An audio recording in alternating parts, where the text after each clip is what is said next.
હાથી નક્ષત્ર બેસતા મહુવામાં વરસાદનો નવો રાઉન્ડ શરૂ। 4 કલાકમાં 5 ઇંચ જેવો વરસાદ। હાથી નક્ષત્ર બેસતાની સાથે હાથીએ સૂંઢ ફેરવી। હાથી નક્ષત્રનું વાહન મોરનું છે। મહુવામાં છેલ્લા 3 દિવસથી ગાજવીજ સાથે ધોધમાર વરસાદ વરસી રહ્યો છે, ત્યારે આજે 4 કલાકમાં 5 ઇંચ જેવો વરસાદ પડી ગયો હતો। જો વરસે હાથીઓ તો મોતીએ પુરાય સાથીઓ। હાથીઓ વરસે હાર તો આખું વર્ષ પાર। હાથીઓ વરસે તો આગળનું વર્ષ પણ સારું થાય। આ નક્ષત્રનો વરસાદ એટલે ચોમાસાનો છેલ્લો વરસાદ ગણાય, ત્યારબાદ માવઠા ગણાય। સામાન્ય રીતે હાથી નક્ષત્રમાં વરસાદ બપોરે પછીના સમયગાળામાં કડાકા ભડાકા સાથે પડતો હોય છે।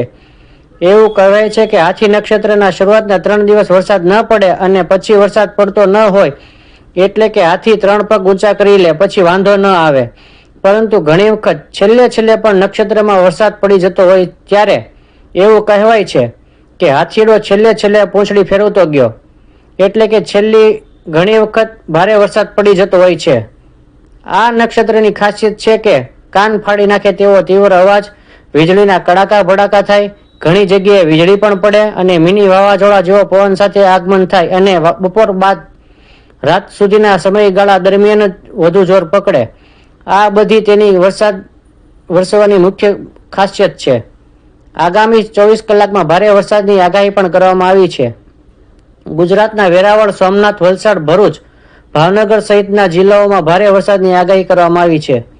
મહુવાના નીચાણવાળા વિસ્તારોમાં પાણી ભરાઈ ગયા છે, તેમજ મહુવાના મુખ્ય માર્ગો જેવા કે marketing yard road, Gandhibagh road, વાસી તળાવ બધે જ વરસાદી પાણી ભરાઈ જવાથી વાહન ચાલકોને મુશ્કેલીઓનો સામનો કરવો પડ્યો હતો। છતાં પણ આ વરસાદના કારણે ગરમીમાં રાહત મળતા લોકોમાં હર્ષનો માહોલ જોવા મળ્યો છે। રિપોર્ટર સંદીપભાઈ સોની।